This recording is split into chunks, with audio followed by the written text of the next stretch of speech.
Welcome to Journey Through Creation, Earth, Art, and Faith Alive.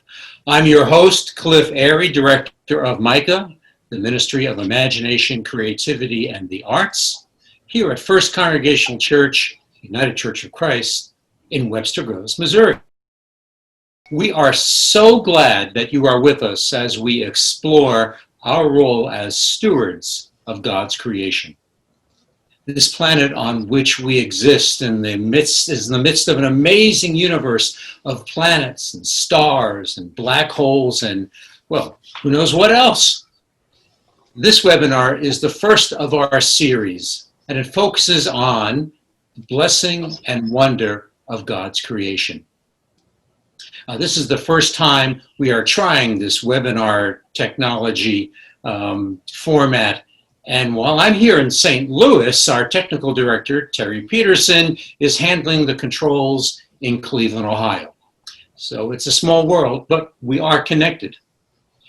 You know, it's an unusual time in which we find ourselves now, especially during this pandemic.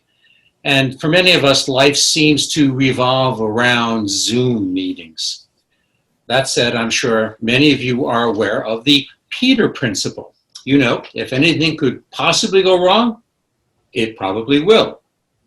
Now, we feel that we've created a wonderful program for you, but there's one thing we can't control, and that's the internet. So, if there any reason we lose our connection and things go kerflooey, we'll just ask you to hold tight and be patient. And if the signal doesn't return, let's say within 60 seconds, well, we suggest you just log back in using the link that you did before. You know, this would be so much easier if we were in a large room all together, but this is the new reality. Now, to guide us through this process of discovering Earth's story as our story are two wonderfully amazing people. Now, first, it's my privilege to introduce a dear friend and colleague, Storyteller Valerie Tutson. Hi, Valerie. It's good to have you with us. Thank you so much, Cliff. It is wonderful to be with you all the way from Providence to Missouri and Ohio and wherever else our guests are joining us from. Wherever else. Well, by way of introduction, Valerie, could you share with us a brief story, a childhood remembrance, a time when you became aware of the earth around you, when you really felt connected to Mother Nature, Mother Earth? Yes, I love that invitation, Cliff, because from my earliest rememberings, my sense of the holy and the sacred and God and nature are all wrapped up into one. One of my favorite songs as a child, we might use new words today in the UCC, but one of my favorite hymns was, "This is my Father's world, and to my listening ears, all nature sings and round me rings the music of the spheres." I remember long, lazy summer afternoons as a little kid in the Asman's backyard when we would lie down on the ground surrounded by the green grass and with the leftover dandelions, staring up into the big blue sky, watching the clouds move around. And I literally remember feeling as if I was held by the earth and all of the sky at once, completely a part of all that was. And I knew that that had to be God. Wow. Well, you just brought back a memory for me because I can remember looking up at those clouds in the sky and seeing all different shapes and forms. Wow, great, great memory. Thank you. So our next guest is a new friend, Jean Ponzi. She's an ecological advocate, and around these parts in St. Louis, she is known as Green Jean. Thanks for being with us, Jean. Very happy to be here, Cliff. Thanks for the invitation. Well, I'm so glad you could be here. And for folks who don't know you, maybe you could share a little story also about your background. about being a child and maybe those first awarenesses of the earth around you and what it meant to be connected to Mother Earth? So my relationship with nature that has become my profession and my vocation really dropped in my lap in so many different ways over and over and over again. And I like to say I was smart enough at various times to pay attention and to engage with that.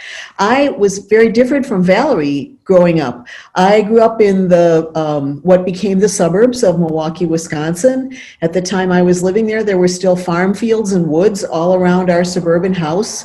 And I did not like to get dirty. So I would wander around talking to myself and talking to my imaginary friends around those woods and fields with the trees and with the rocks. And, ecology is all about relationships. It's the science of understanding relationships in place. And I would play with my Barbie dolls and my troll dolls and talk to the trees and talk to my imaginary fish friends. And all of that just somehow fused together in my spirit to guide me to be aware of and to respond to the invitations that came along later. And I'm so grateful for that. Well, thank you for sharing that, Jean.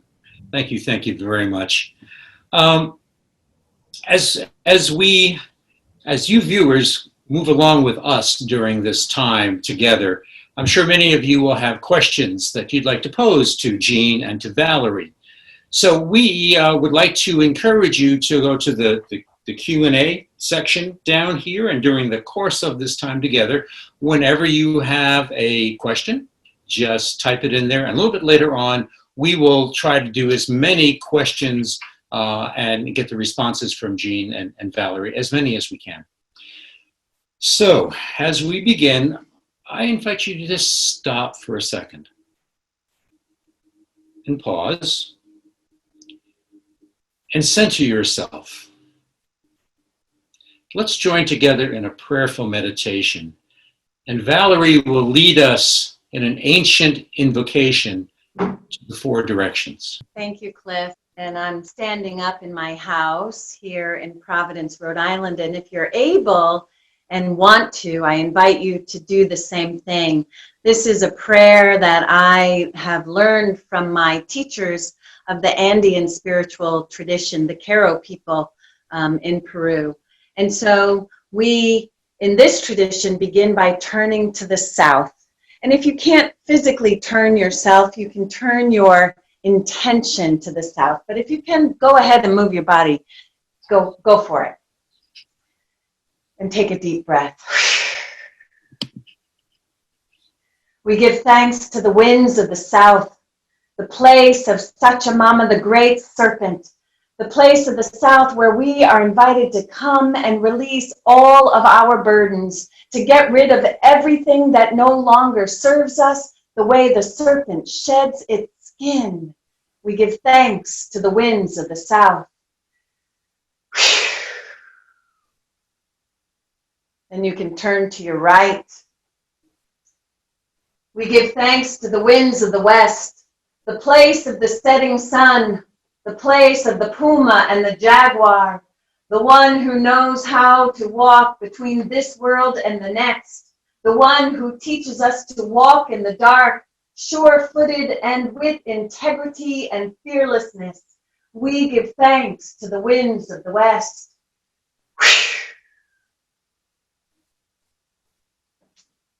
Turn to your right or the north.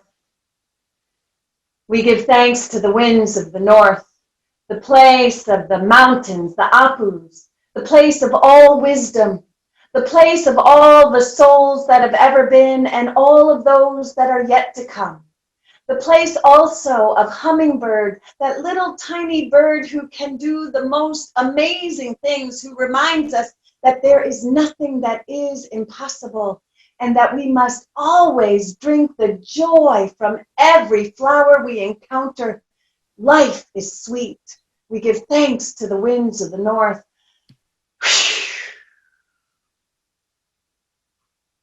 Turn to the right.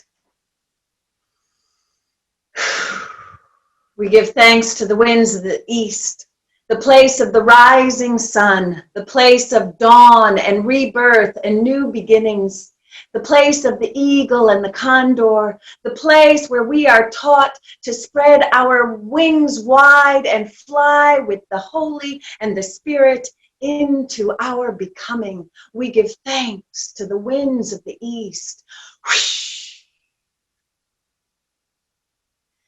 And for those of you who are in a place where you can physically get down onto the ground, I invite you to.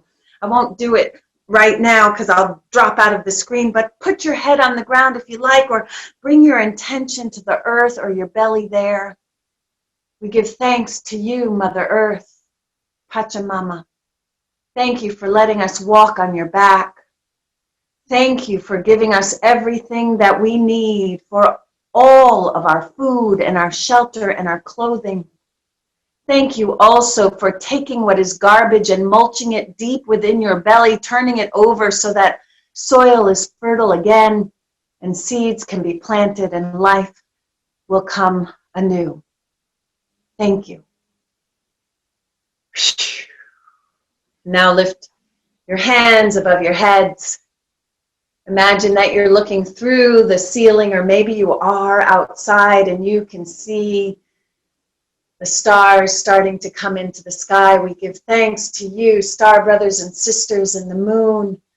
We give thanks to you. Oh, Holy One, you are known by many names, but you are in fact the nameless one, the one who is the maker of all the galaxies, all the universes, this earth, all the directions and all that lives here on it, in it. We give thanks for allowing us to dance this dance of life one more time. We bring our arms to ourselves. We wrap around, give ourselves a hug. Take a breath. We give thanks to ourselves, each one, surrounded by this creation, a part of it. We give thanks for all we have ever been, all we are in this moment, and all we are becoming. Take a deep breath.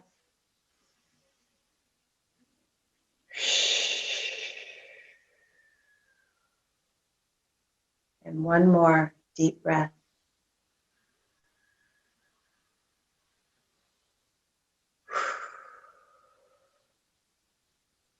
And when you're ready, open your eyes and bring yourself back to our sacred gathering.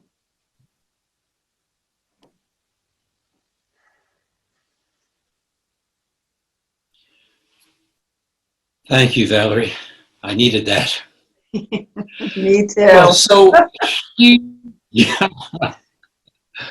So here we are, members of a global village in all its complexity and diversity, different ethnicities, cultures, religions, viewpoints, and yet we are all members of a wonderful kinship, children of our Creator God. Now, throughout history, stories have been passed down from generation to generation, illustrating the creation of our magnificent world. Perhaps the most well-known creation narrative is found in the book of Genesis. So I invite you to hear the story of creation anew as our Logos readers reimagine this ancient text in a contemporary way. The creation story in Genesis is familiar to just about everyone.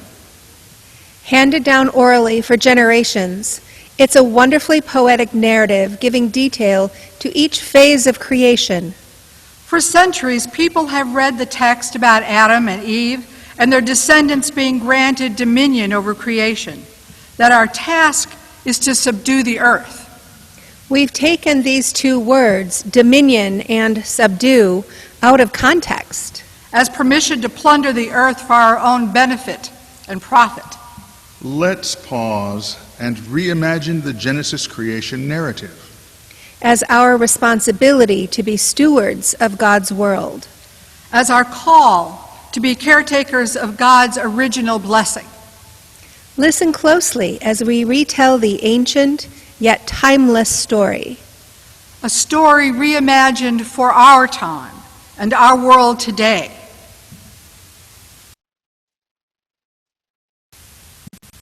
In the beginning. In the beginning, In the beginning, In the beginning, when God created the heavens and the earth was a formless void, and darkness covered the face of the deep.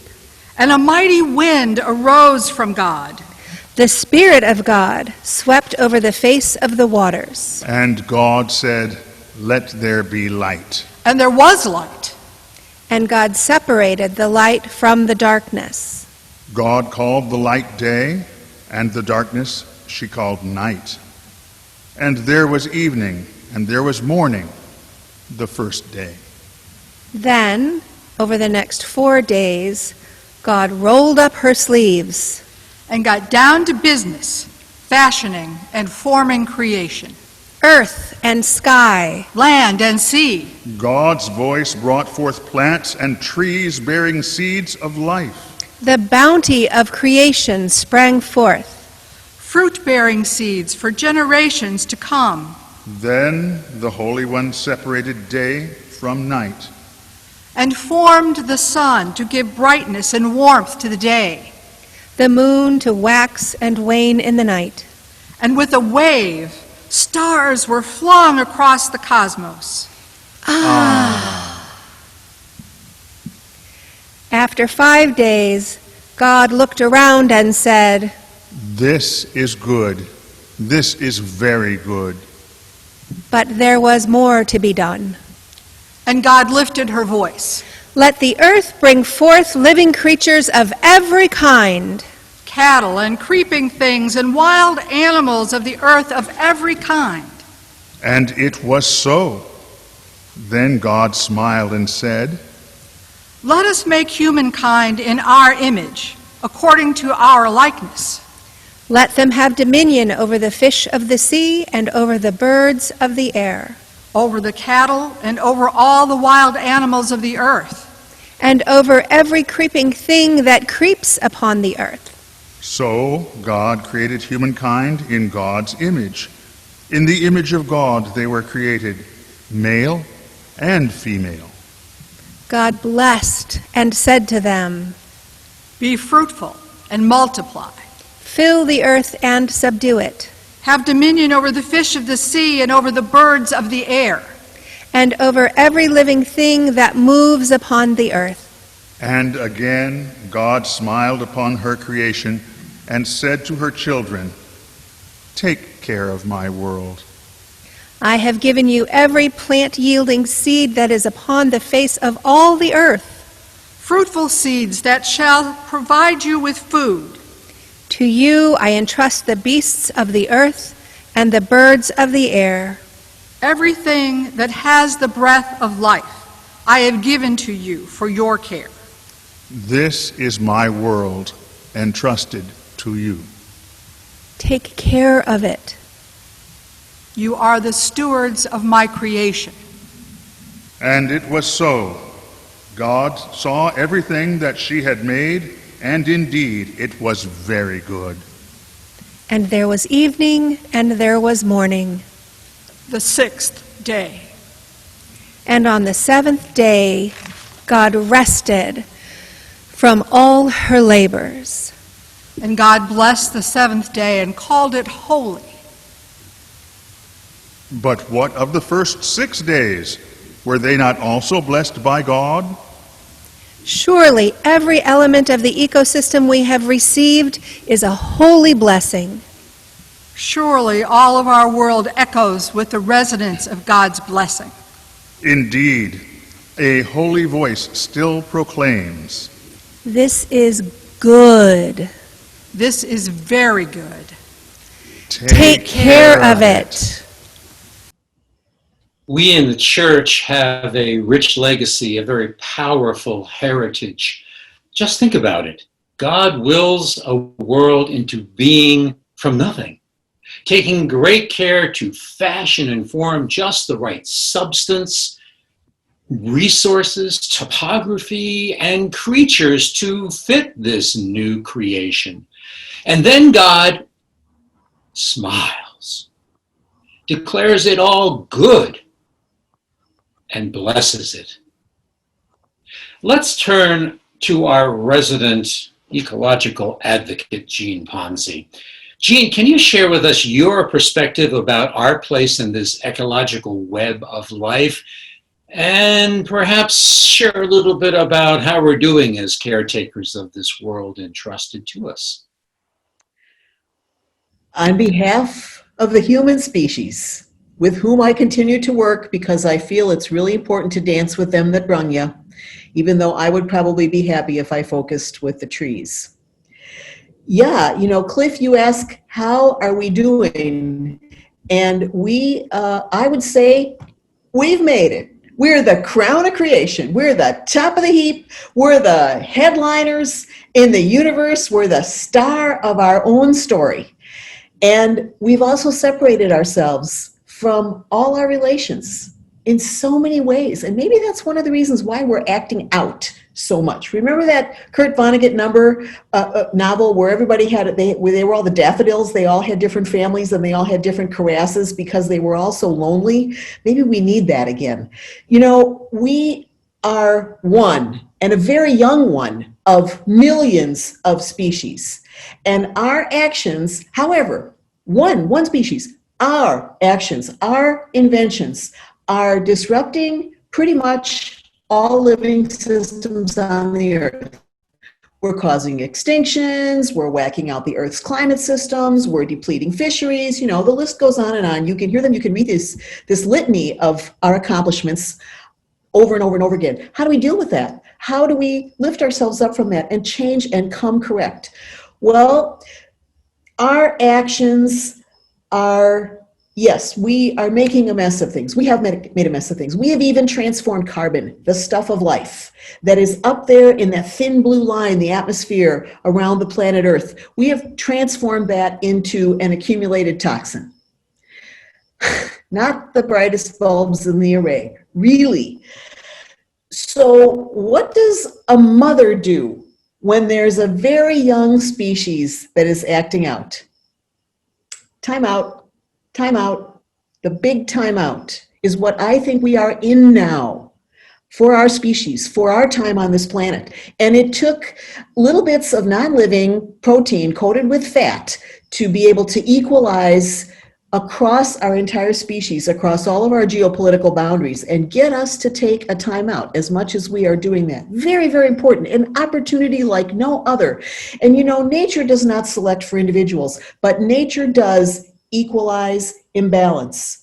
And one of the great things about the big time out, thanks to COVID-19, is that we have a friend in that time out, and that is nature. And we can go out of doors, out of our own self-made world for solace and for exercise and for uplift. And oh my God, what a gift that is. To be able to reconnect with nature. And we're probably going to go through all 4 seasons that are typical on the planet Earth before that time out really changes significantly. So even when the shape of days is the same, every single dawn, every single sunset, which is how it feels to so many of us now when we're so used to having all these distractions that we make, and it's so wonderful and it's la la la la la la la. We still can get perspective from nature. We can get perspective when we look around the world around us. And that's one of the things that we need to work on, is our perspective. Because we have tended to think, we have been very conditioned in very linear ways. I always have to watch my hands in the camera when I'm doing this, right? Straight lines, linear ways, like we're going to come to the edge and fall off, right? How long was that a belief for our species?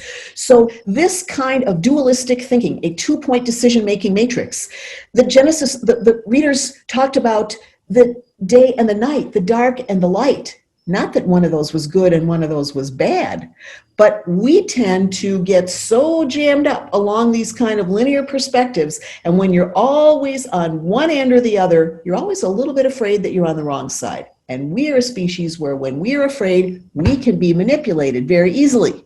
Is this happening? Yes, I would postulate that it is. So what do? Perspective. Let's take it up a notch.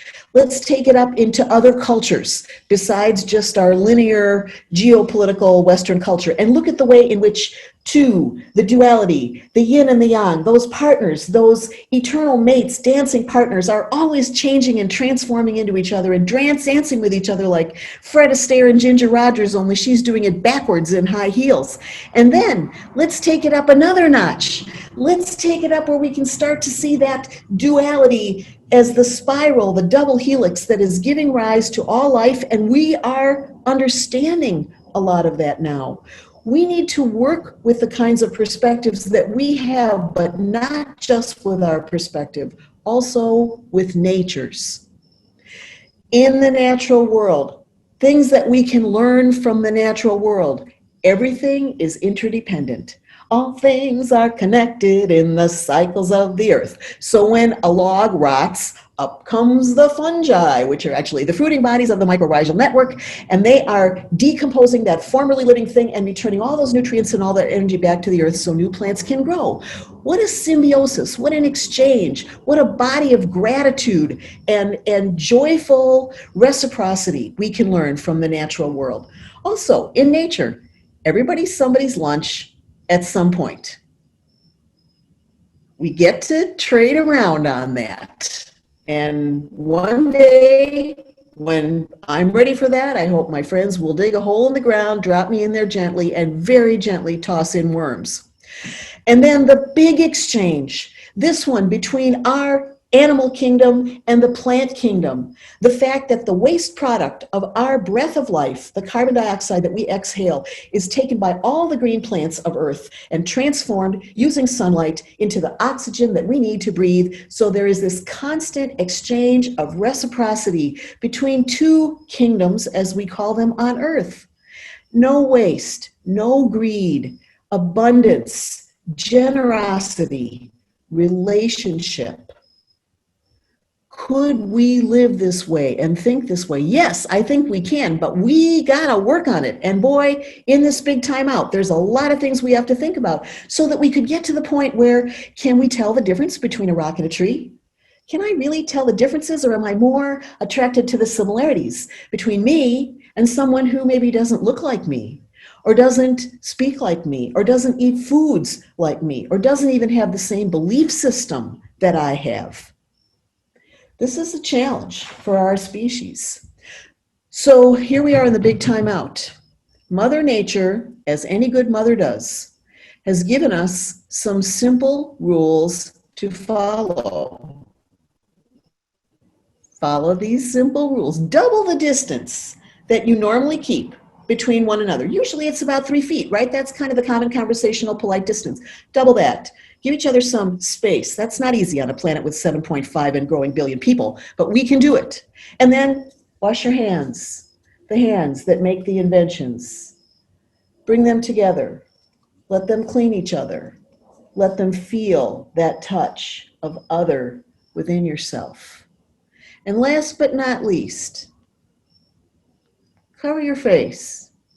Do one little thing to put yourself a little bit behind the curtain so that your breath of life does not carry the breath of death to someone else. And you don't get that from someone else. Reciprocity, grace, exchange. Ecology is all about relationships in place. And the beauty of this is that we don't have to do it everywhere. In fact, we can't fly around everywhere right now. I think that's a good thing.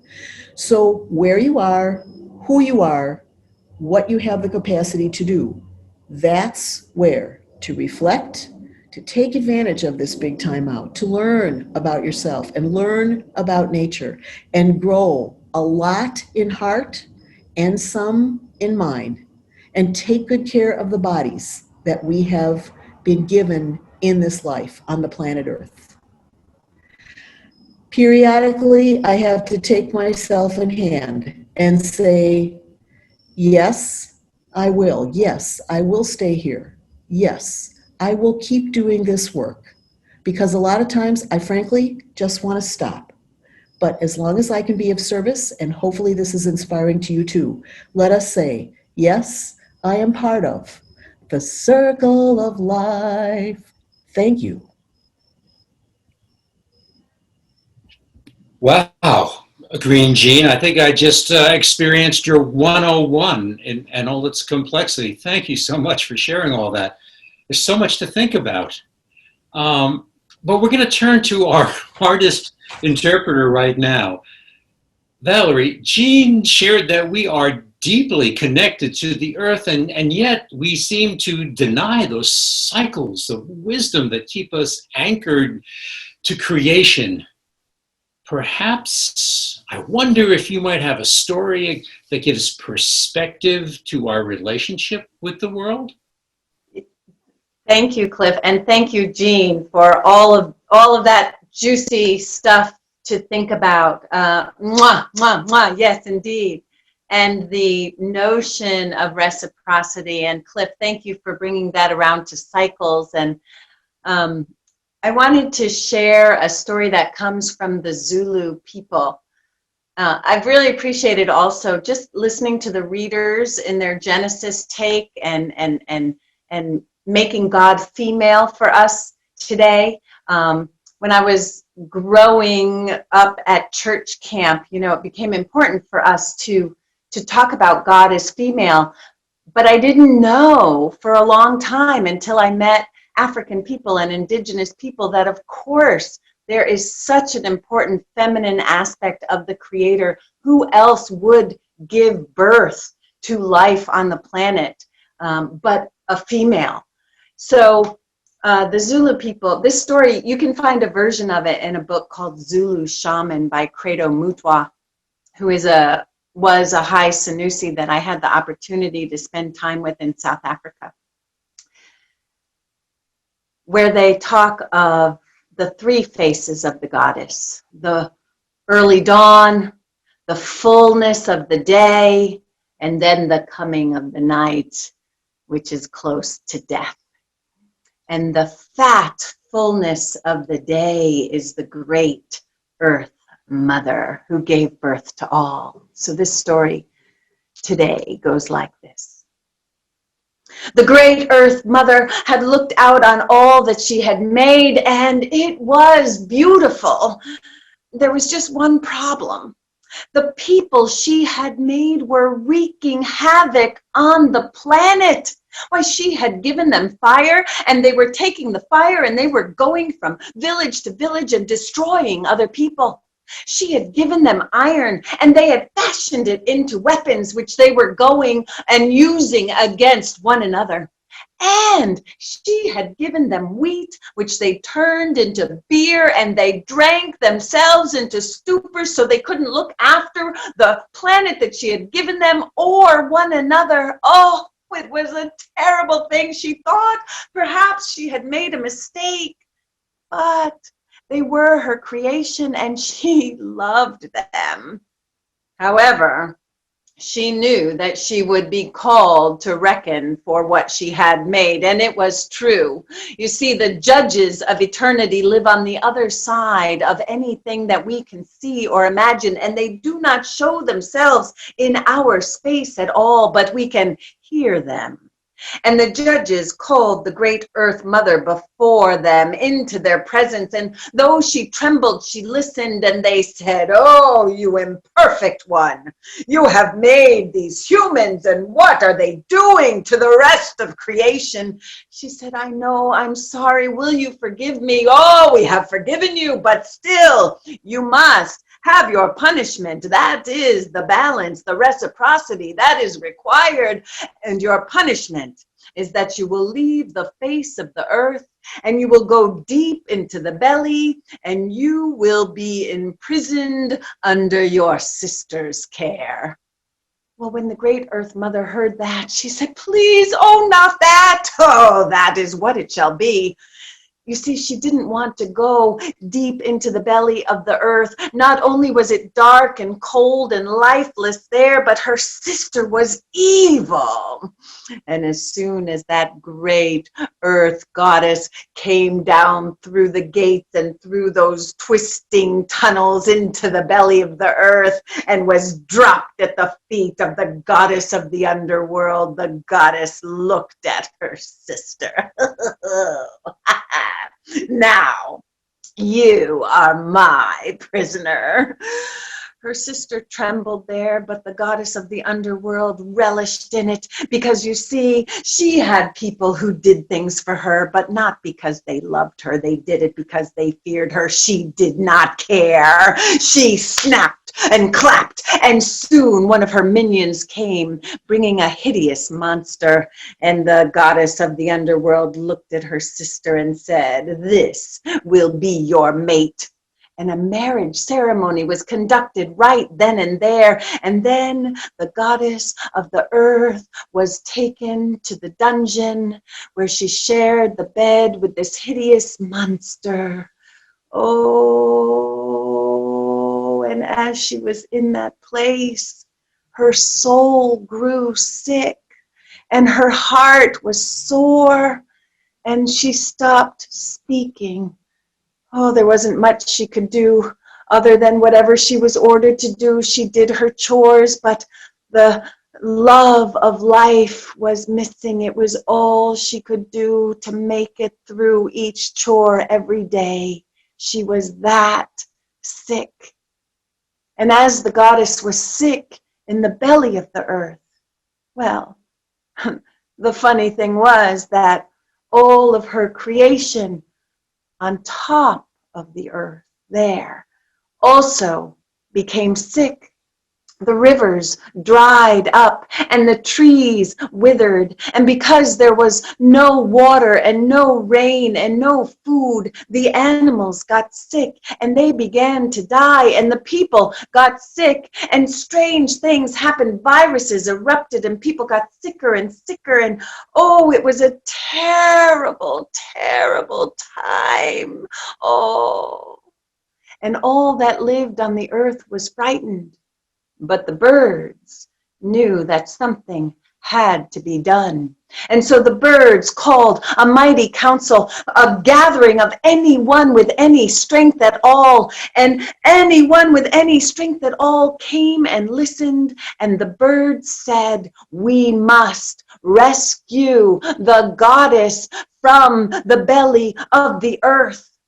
And so the birds came from the north and the south and the east and the west, and they flew across the air like prayers. And then they swirled themselves into great whirlwinds. We would call them tornadoes. And those fierce tornadoes went to the gates of the underworld and burst them open. And the minions scattered.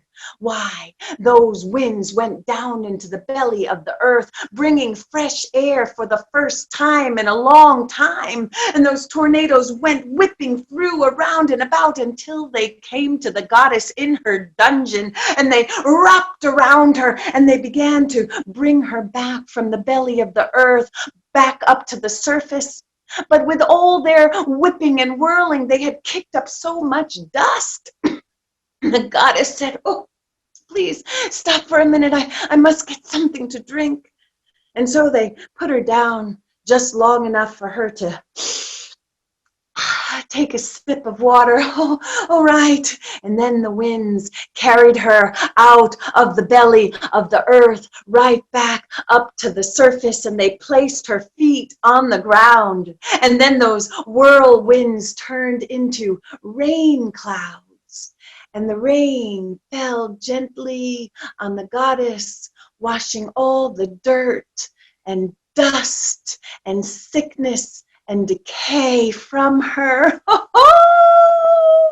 When she felt rejuvenated, she laughed and the sun shone again. And then the rain that had fallen from those clouds had filled up the rivers, and they the trees were blooming and the flowers were blooming again, and life returned to the earth. It was glorious.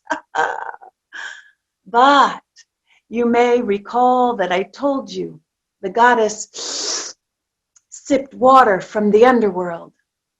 And in every culture around the world, you cannot take a sip or eat anything there, or you will have to return. And so the Zulus say, because she had drunk from the underworld, the goddess has to return from time to time.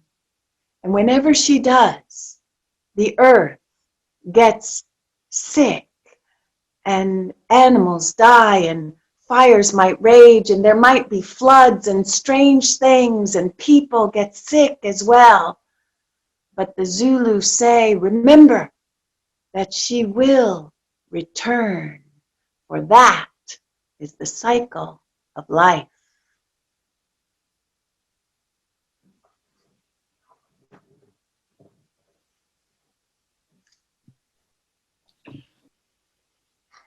Thank you, Valerie. Wow. What a powerful story. What a very, very powerful story. You know, as a storyteller, you have insights into myths and legends and poetic interpretations, and you know, those were told around campfires. They were shared from parent to child. They've been put in sacred books. They've been shared in community gatherings. Stories have power to them, don't they? Yes. To touch the human spirit in profound ways. Could you share a little bit with us about the power and the meaning of stories? Yeah, thank you, Cliff. I think you said so much of it, right? That stories touch us. There are different kinds of stories, right? We have the stories that we tell of our own experience, or even in the ancient times, right? If you were sitting around the campfire, all who were there might be telling the old folk tales where animals had characteristics of the people sitting right there around your fire with you. Or in the old days, if someone had gone out for the hunt, they returned to tell of their adventures, or any traveler who came through would tell of their adventures. So you have these folk tales that speak to our own experience, but in a symbolic form and an allegory, which is useful. You know, I think in our time, we're very self-absorbed. And a story helps us see ourselves, but with a little bit of distance, right? Which I think is very useful. I was also thinking about myth and mythology. In our Western culture, when we hear the word myth, we often we think of that as being something that's not true. Oh, that's a myth, that's so-and-so, blah, blah, blah, right? And we dismiss it as something false, as if stories are either true or false. But the wonderful thing about story versus a narrative, which could be true and false, and I think of as more linear, and I think of stories as fact. And the wonderful thing that I think of in terms of myth is that myth is designed to help us wonder and to answer those questions we wonder about. How did we get here? Whose are we? Who made this creation around us? How did the stars get in the sky? What happens to the moon when it goes dark as the cycle goes? What makes the tides come in and out? And because people used to be able to sit in nature and stare at the glory of all of this, and because there was a time when we didn't separate our dancing with the gods, right? Mythology allows a story that gives the interaction of people on earth with the divine. In our days, we don't entertain that so much, and maybe that is what we need to do. We need to we hunger for it, right? Because we know that we're just a small little piece in all of that is made and all that has ever been.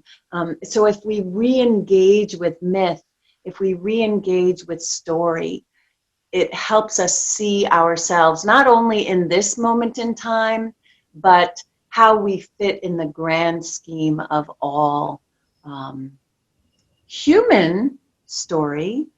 And learning from Jean, right? Like our story, even on the earth, is just, that much of Earth's story. So the more stories we know, the more we can locate ourselves in all of it, if that makes any sense at all. It makes a lot of sense. I mean, locating ourselves through our stories and understanding, or at least trying to ask the big questions of what this creation is all about. And I know that Jean is also a storyteller. She loves to tell stories and sing, and among other things. And so I'd like to turn this to her for just a moment to get her reflection. Jean, so tell us about this concept of storytelling and our relationship to this planet, this creation, and how you see all that coming together. Well, first I want to take the opportunity of this equinoctial celebration to communicate about a champion who is a great inspiration in my life in the form of story. Science as story, not a bad idea.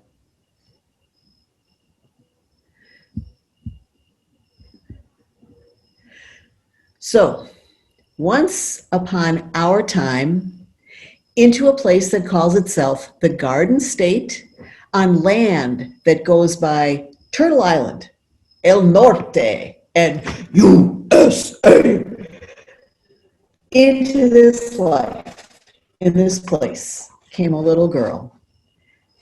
Her name is Janine Benyus. Janine did not talk until she was 3, and her parents were concerned, so they took her to doctors, and the doctors wanted to test her, but she was always happy, and so her parents let her be, and her mother said, she's a dreamy child, maybe she'll be an artist. Janine loved to be outdoors, where she looked at everything and she listened to everything. She walked and toddled and danced and sat, and there was so much to wonder about. Janine Benyus, a very little girl, wondered. And she did start speaking, and she learned. Janine Benyus studied biology, ecology, technology, design, engineering. She learned from other humans, but she never stopped learning from nature. That was the most compelling thing to her. And she saw connections from the wonder of how nature works to work of us humans. And then Janine Benyus wrote the stories that she had learned to share with all of us. In 1997, she wrote the book Biomimicry, Innovation Inspired by Nature. And in this book are stories about people that she met as she traveled around, people that she eventually became colleagues with and collaborators with, and also stories about how nature does things. Things like spider silk, that ounce for ounce is 5 times stronger than steel as a building material. But a spider makes her steel at body temperature, does not have to heat, beat, and treat, does not have to use fossil fuel, heat, or produce any toxic chemical waste. What could we learn from spiders? Grandmother spider, by the way. And lotus leaves were one of the stories that Janine talked about. Lotus leaves, Nilumboludia, the sacred lotus, secretes a coating that allows water to roll off, leaving the leaf clean. And Janine met people who were formulating paint to work like lotus coating, letting water wash our buildings clean without any hazardous chemicals or waste. So when we discover more about how nature works, we can start to see the world around us in the ways that nature defines us, by the pathways that water takes, by the uplift and the downturn of topography, mountain ranges, and rivers and creeks instead of our geopolitical boundaries that, by the way, cause so much strife in our species, where we really want to be on the right side all the time. Here's how Janine Benyus sees our place in St. Louis, I bet, on the planet Earth, where we live at the confluence of the rivers that form the fourth largest watershed on our planet, the Mississippi River watershed. Here it is back on that map of North America, that pink stuff, that's the Mississippi River watershed, and we are right at literally the heart of that place. So here's a story for today, for our time on this planet Earth. I read this recently in a blog on one of the biomimicry websites, and it was so encouraging to me. This comes from the Science of Ecology. In a dense forest, there is no light that gets to the ground to grow new trees. Light is in very short supply at ground level. But when a catastrophic event happens, when something totally upheaving happens, when a big tree falls, and that giant ancient life ends as it knew it, that leaves what ecologists call a light gap. Pathway for light to reach to the forest floor, and that light awakens the seeds that Earth has been tending. It awakens the potential for life that Earth and all living systems have been investing in, waiting patiently over time. Seeds of new and mighty trees that will refresh the forest's vitality growing up through that light gap. And the communication that makes that happen is moving around an entire community from the mycorrhizal network, the fungus world that we now know is thriving underground. We used to think fungus was part of the plant kingdom, but now it is its own kingdom in scientific nomenclature, and messages are flashing through the soil, through that fungal network, through what is called the Wood Wide Web. We can work together, like the fungus, the soil, and the seeds, to restore the web of life. Frankly, the rips and the tears and the tatters and the rents that we have put primarily into that web of life. And by partnering with one another, and by working with nature and learning to emulate that conscious genius where life creates conditions conducive to life, we can work together and be a whole part of the planet that is our home. Let's do it. Oh, Jean, you wore me out. There's so much information here. You and Valerie, you're exploding my brain. I think I need to pause, and I would invite us all to pause for a few minutes, and maybe we can center ourselves in some music. And I'd like to invite everybody to think about what Jean has been saying and the stories that Valerie has been sharing. Let's listen to an original composition by the Oikos Ensemble, and it's called Live the Way.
To flower breathes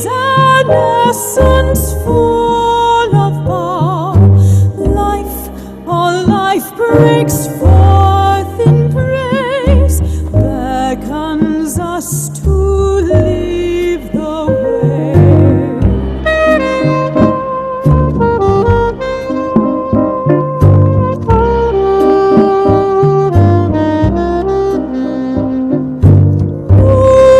Noontide lights the lamp, reach out with your hand, deep love flowing from within, gentle spirit, let me sing of your mystery and your grace, found in every human face. Life, all life breaks forth in praise, beckons us to live the way.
I'd like to bring Jean and Valerie together for our roundtable chat.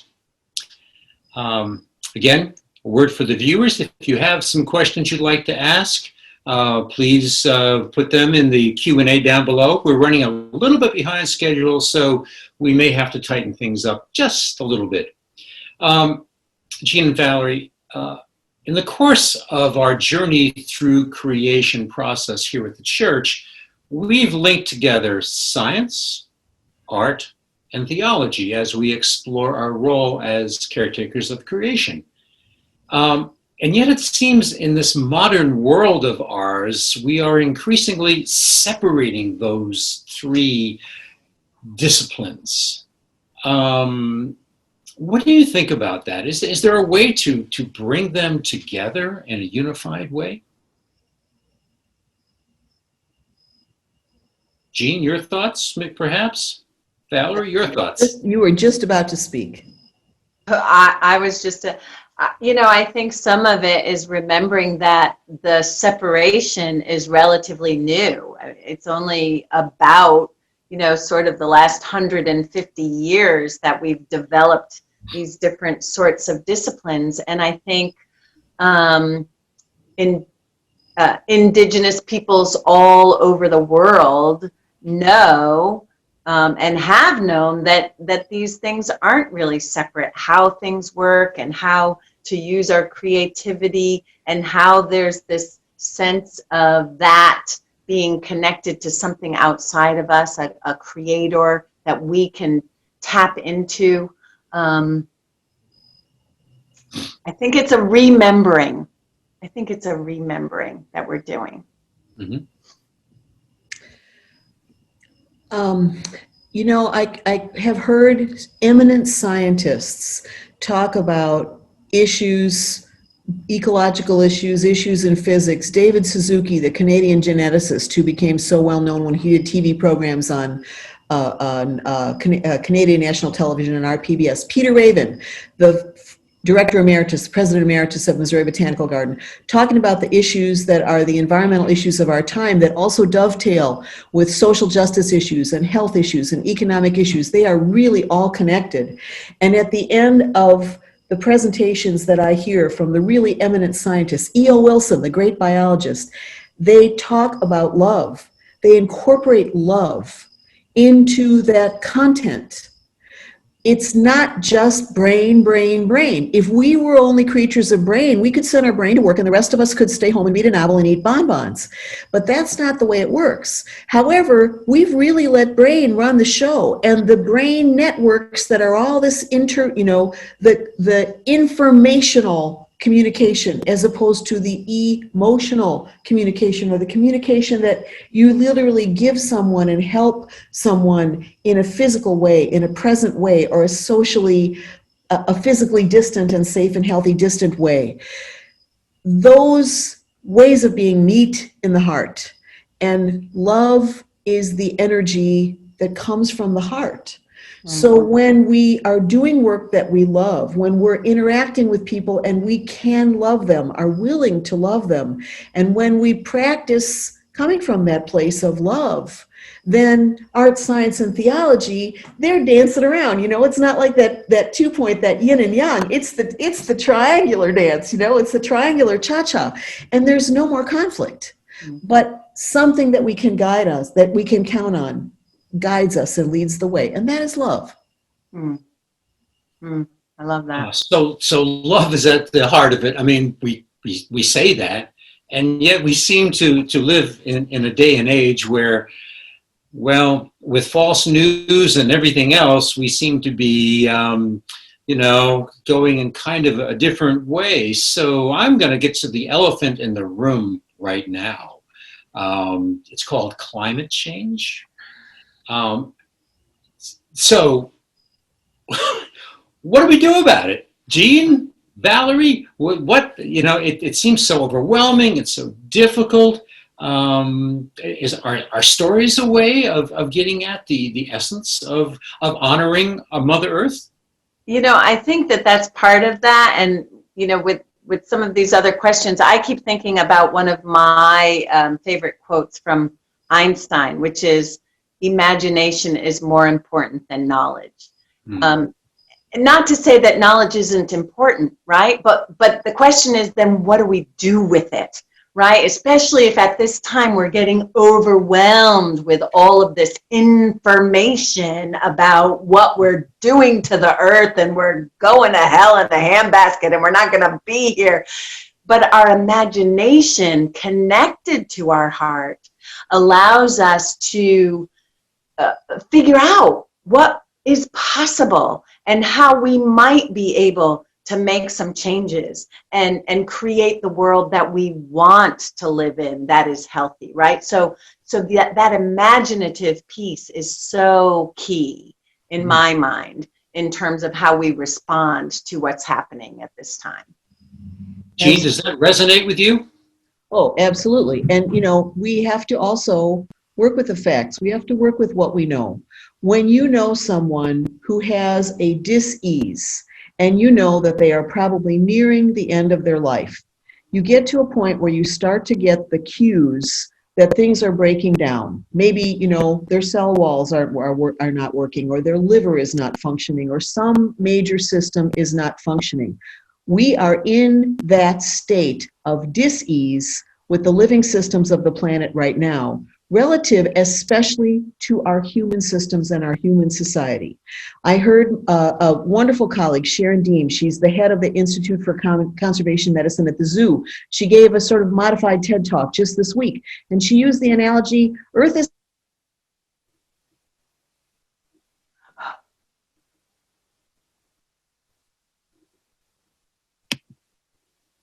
stroke. Smile, can you wave, can you do those things? We must take action, and we must do that in a coordinated way as a species. Individual action matters, but individual action must be combined with collective action, and frankly, we need leadership. This is not going to make a substantial change from the grassroots up at this time because the clock has been ticking. So our civic responsibility is really crucial in here too.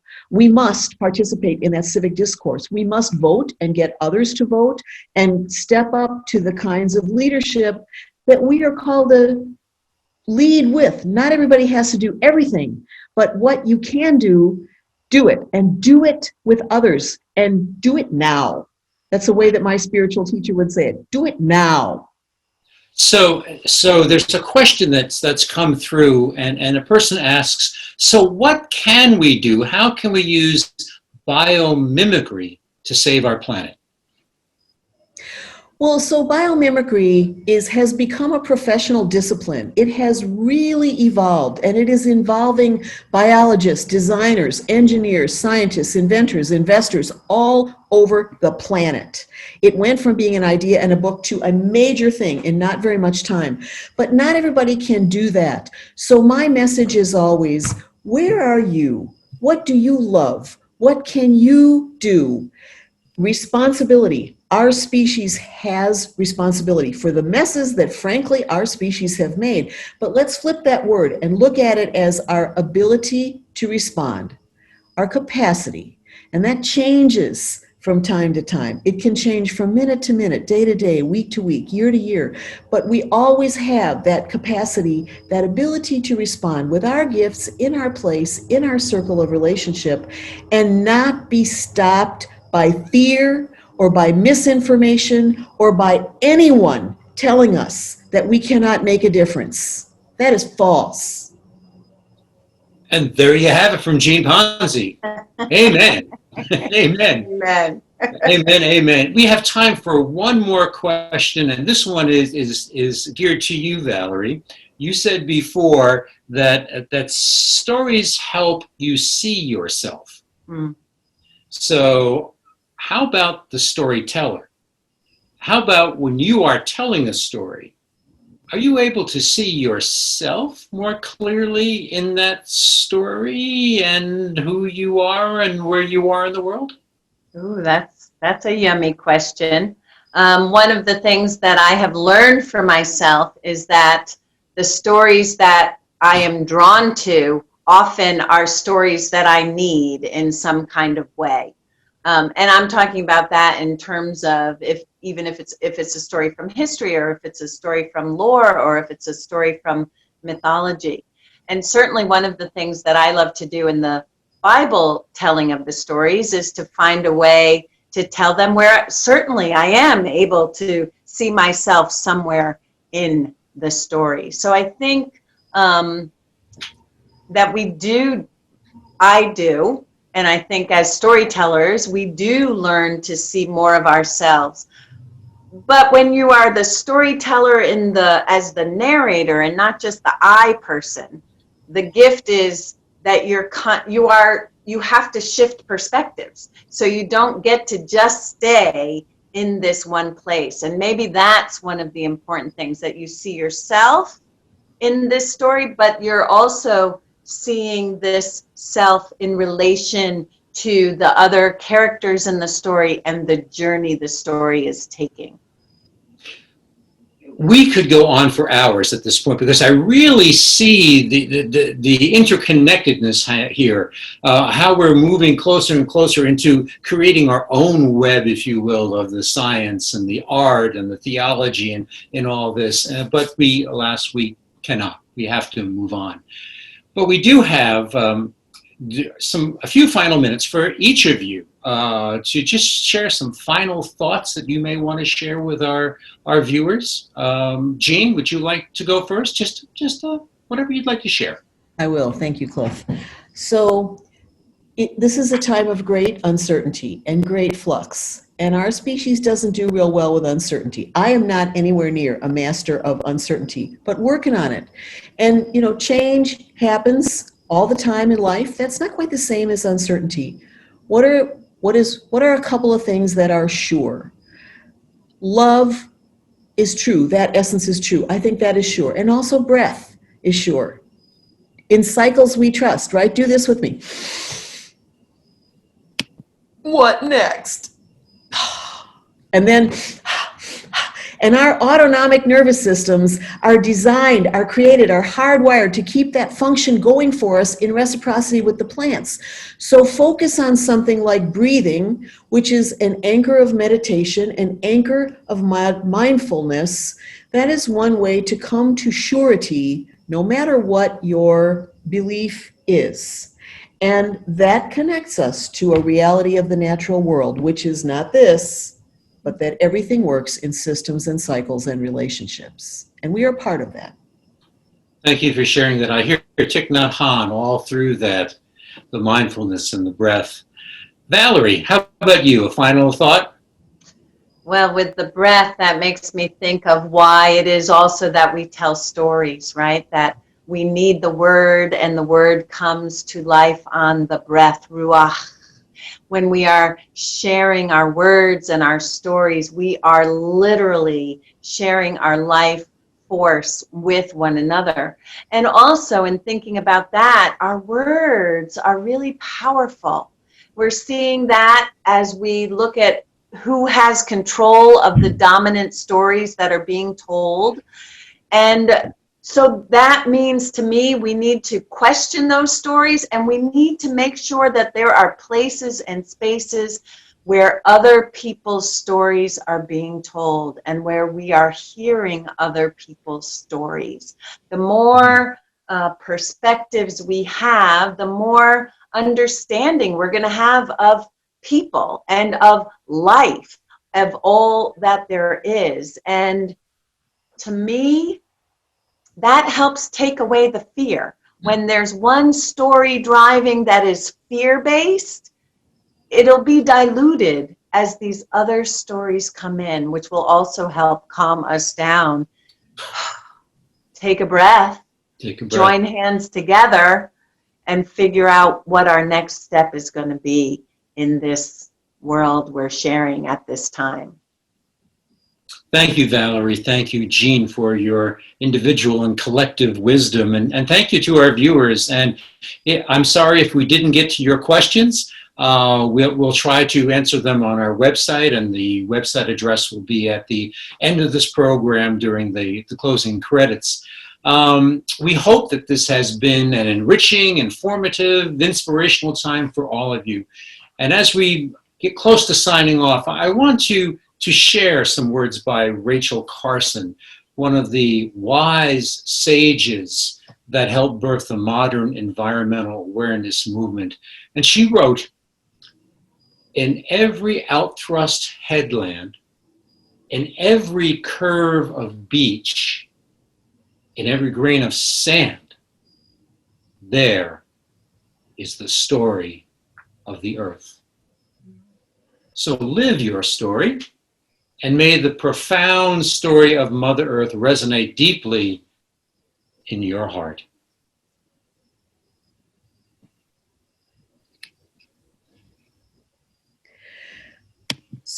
So I would like to close this equinox celebration of Earth story as our story with a heart chant. This comes to me from my teacher, the Venerable Dahani Wahu. She is the founder of Sunray Meditation Society located in Vermont. She's a lineage holder of her indigenous people, the Tselegi, the Cherokee people, the Anigadoa, or the Sweet Potato Clan. And she also is a revered teacher in the Tibetan Buddhist tradition.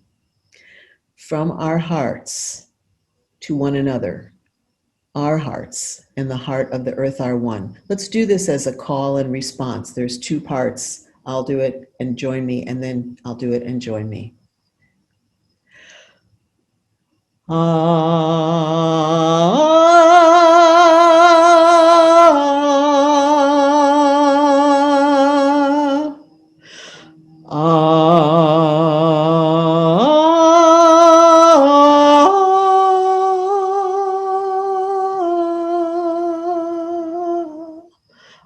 The syllable that opens the heart.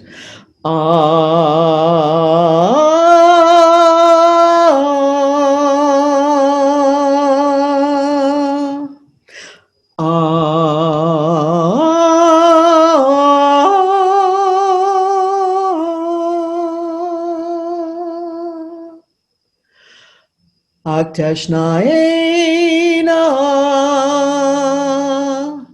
Aktashnaena, Anikokone, Anikone, Tashna, ha ha, Aktashnaena, one who thinks the breath. Thank you. Aktashnaena, Aktashnaena, Anikokone, Anikone, Tashna, ha ha. Our hearts and the heart of the earth are one. All my relations. Aho. Thank you.